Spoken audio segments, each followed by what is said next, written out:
मेरे प्रिय भाई और बहनों, ये एक बड़े आनंद की बात है मेरे लिए कि मैं आप सब से इस प्रकार बात कर सकता हूँ।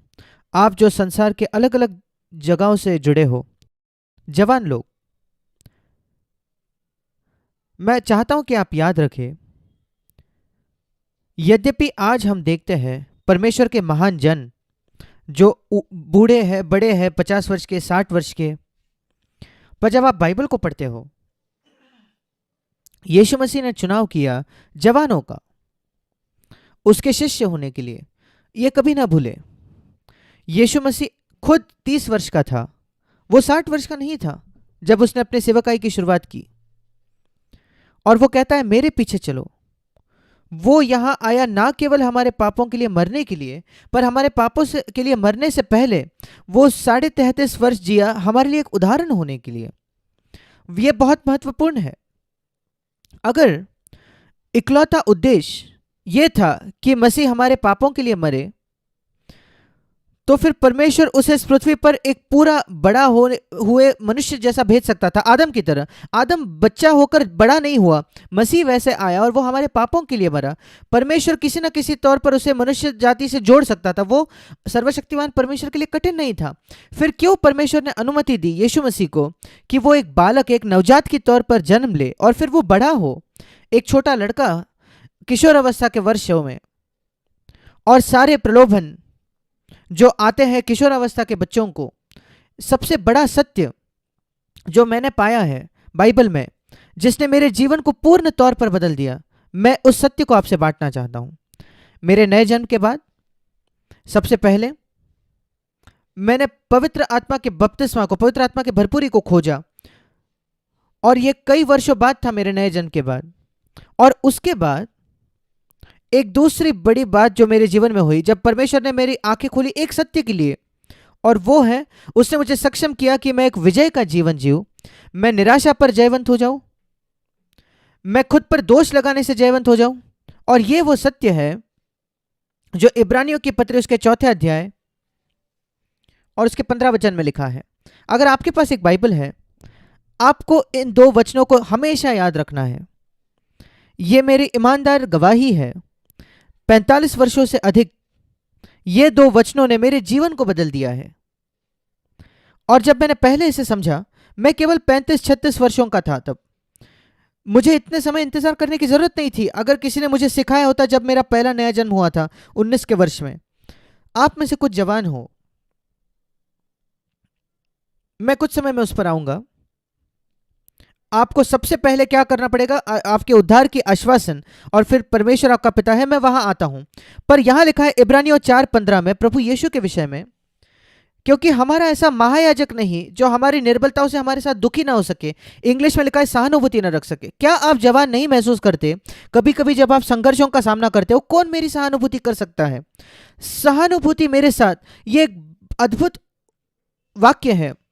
कई जवान जो है वो लालसा रख रहे हैं कि कोई उनके संघर्षों से सहानुभूति रखे। कभी कभी उनके माता पिता नहीं कर सकते, उनके माता पिता का नया जन्म नहीं हुआ है, और उनके माता पिता का नया जन्म हुआ है तो भी वो नहीं सहानुभूति रखते जवानों के संघर्षों से। वो भूल जाते हैं कि वो खुद कैसे थे जब वो जवान थे। और दूसरे विश्वासियों में भी, और जो बड़े वृद्ध विश्वासी होते हैं, उनके पास भी समय नहीं होता है दुर्भाग्यपूर्ण जवानों के लिए कभी कभी। पर क्या यह अद्भुत नहीं है कि यीशु न केवल आपके पापों के लिए मरा, पर यहां लिखा है कि वो सहानुभूति रखता है किसके साथ? आपकी निर्बलता के साथ।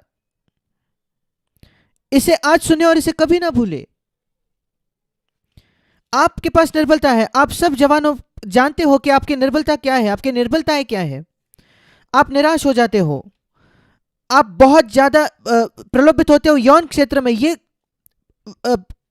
निर्बलताएं हैं। आप असुरक्षित महसूस करते हो, आपके पास पर्याप्त पैसा नहीं होता जीवन गुजारा करने के लिए, आप नहीं जानते आपकी नौकरी टिकेगी या आपको निकाल दिया जाएगा। असुरक्षितता, ये संसार भरा पड़ा है असुरक्षित होने से।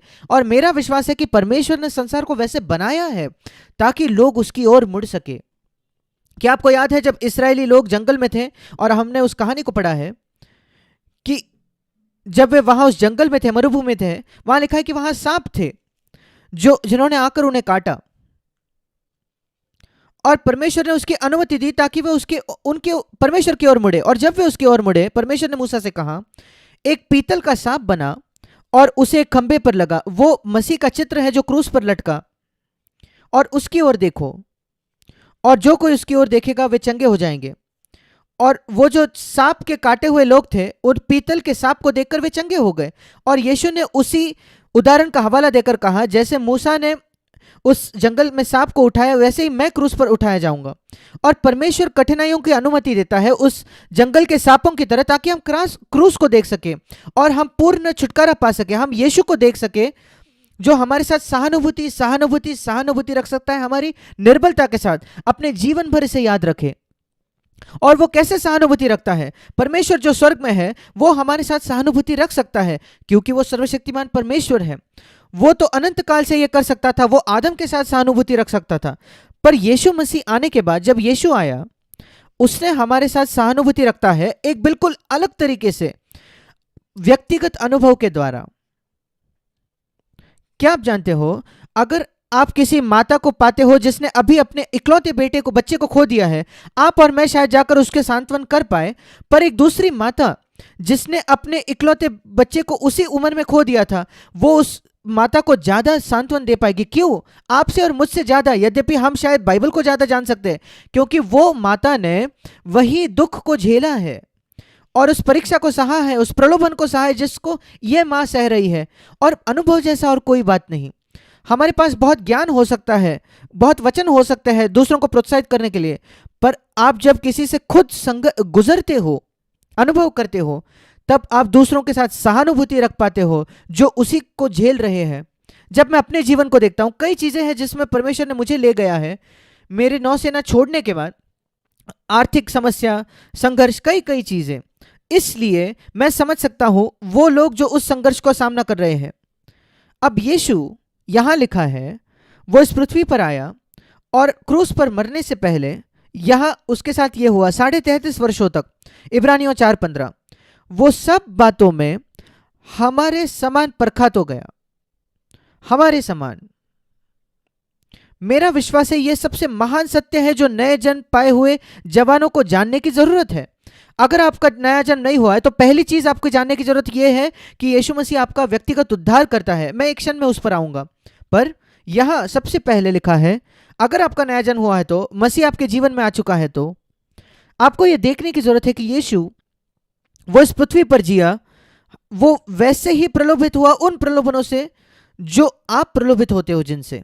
तुरंत शैतान आपको बताता है, नहीं वो तो परमेश्वर था इसलिए उसने जय पाया। नहीं, वो निश्चित तौर पर परमेश्वर था और वो इस पृथ्वी पर था तब भी वो परमेश्वर था। इसी वजह से जब लोगों ने उसकी आराधना की, उसने उसको स्वीकार किया, नहीं तो वो स्वीकार नहीं करता अगर वो परमेश्वर नहीं होता। कोई शक नहीं, वो परमेश्वर था। पर ये एक रहस्य है, बाइबल बताती है कि एक रहस्य है कि परमेश्वर मनुष्य बना, उसने अपने आप को सीमित किया, उसने इस्तेमाल नहीं किया उसके स्वर्गीय सर्वशक्तिमान सामर्थ का पाप पर जय पाने के लिए। अगर वो ये करता तो वो हम में से किसी को नहीं कह सकता था मेरे पीछे आओ। मैं तुरंत कह सकता था, प्रभु मैं तेरे पीछे नहीं आ सकता, तू तो परमेश्वर था। सोच कर देखिए, एक स्वर्गदूत इस पृथ्वी पर आता है उसके परों के साथ, और वो आपको तैरना सिखाता है एक स्विमिंग पूल से ऊपर, और वो ऊपर से उड़ कर जाता है और वो कहता है मेरे पीछे आओ। मैं कहता हूं, स्वर्गदूत मैं नहीं कर सकता, मेरे पास पर नहीं है, अपने पर छोड़, मेरा शरीर अपना ले, जब गुरुत्वाकर्षण तुझे खींचेगा तब तू मुझे तैरना सिखाएगा। और अगर यीशु मसीह सर्वशक्तिमान परमेश्वर के तौर पर आकर जय पाता, पाप पर जय पाता, तो वो एक स्वर्गदूत होता कि जो स्विमिंग पूल पर उड़कर जा रहा है। नहीं, यहां लिखा है कि वो बिल्कुल हमारी तरह सब बातों में परखा गया, पर उसने पाप नहीं किया। मुझे याद है जब मैंने पहले इस बात को समझा 45 वर्षों पहले, उसने मेरे जीवन को बदल दिया। तब तक मुझे लगता था कि मैं पाप पर विजय नहीं पा सकता, पाप बहुत शक्तिशाली है। हाँ, मैं जरूर जानता था कि यीशु मसीह ने पाप पर जयवंत हुआ, पर मैं सोचता था कि वो तो परमेश्वर है इसलिए वो जयवंत हुआ। पर जब मैंने इस वचन को पढ़ा, ये सबसे अद्भुत वचन था जो हमें सिखाता था कि यीशु कैसा है, बिल्कुल मेरी तरह परखा गया। उसके बाद जब मैंने सत्य को जान लिया, जब कभी मैं प्रलोभित होता हूं, उदाहरण के तौर पर अगर एक जवान की तरह मैं प्रलोभित होता, मेरे मन में लालसा करने के लिए, जो सबसे साधारण प्रलोभन है जो सारे जवान पुरुष जिसका सामना करता है, प्रत्येक जवान पुरुष अगर वो नॉर्मल स्वस्थ पुरुष साधारण है तो वो एक यौन प्रलोभन का सामना करता है उसके मन में, यद्यपि वो बाहर तौर पर शुद्ध हुआ तो क्या आप जानते हो मैं क्या करता था? मैं भी प्रलोभित हुआ। मैं आपकी तरह जवान था। मैं कहता था प्रभु यीशु, जब आप नासरत में थे और जब आप 19 या 20 वर्ष के थे, आप भी प्रलोभित हुए प्रभु यौन विचारों से। आपने क्या किया उस पर जय पाने के लिए? मैं आपके पद चिन्हों पर वहां चलना चाहता हूं प्रभु। मैं आपको एक प्रचारक के तौर पर पीछे नहीं चलना चाहता। सबसे पहले हाँ, मैं कई चीजें सीखता हूं, यीशु ने कैसे प्रचार किया उससे, पर सबसे पहले मैं उसका पीछा करना चाहता हूं कैसे यौन लालसा पर उसने जय पाया एक जवान होने के नाते। और मैंने देखा कैसे उसने परमेश्वर को अपने पूर्ण हृदय से प्रेम किया, और वो जानता था कि जो परमेश्वर ने उसके जीवन के लिए योजना रखी वो सबसे अच्छी है, और उसके बाहर कुछ भी उसके लिए हानिकारक होती वो उसको बर्बाद करती, और सबसे ऊपर वो परमेश्वर को न अप्रसन्न करती। और मैंने कहा प्रभु यही रवैया मैं चाहता हूं। मैं जानना चाहता हूं कि तूने इसकी अनुमति दी है। ये एक बड़ा रिलीफ था मेरे लिए जब मैंने जाना कि ये केवल दुष्टता मेरे अंदर नहीं है, परमेश्वर आसानी से इससे ये जो मेरा देह है इससे निकाल देता था जैसे ही मेरा नया जन्म होता है। पर उसने नहीं किया। उसने एक कारण से इसे नहीं किया, क्योंकि वो चाहता है कि हम उससे लड़े और उस पर जय पाए। क्या आप जानते हो कैसे लोग जिम में जाते हैं, व्यायामशाला में जाते हैं और कसरत करते हैं अपनी मांसपेशियां बनाने के लिए, कि मसल बनाने के लिए? वो कैसे करते हैं? वो अपने मांसपेशियों को कुछ तनाव को महसूस करवाते हैं या दबाव को महसूस करवाते हैं अपने पैरों में, हाथों में। उस दबाव के बिना कभी उनकी मांसपेशियां नहीं बनेगी। आत्मिक मसल्स भी ऐसे ही होते हैं। अगर आप तनाव का सामना ना करो, विरोध का सामना ना करो, आप बिल्कुल निर्बल रहोगे, आप पिलपिले मसीह रहोगे। अगर आप मांसपेशियों से भरे मसीह होना चाहते हो तो आपको आत्मिक जिम में जाना पड़ेगा। और आत्मिक जिम वो है, वो जगह है जहां आप प्रलोभित होते हैं आपके फोन के साथ, आपके कंप्यूटर के साथ। कोई गंदी चीज देखने को आप प्रलोभित होते हो जो आपको न्योता दे रही है कि आप जाकर उसे देखो, वो आपकी जिम है। उससे लड़िए, उससे राजी मत हो जाइए, उसे समर्पित ना हो जाइए।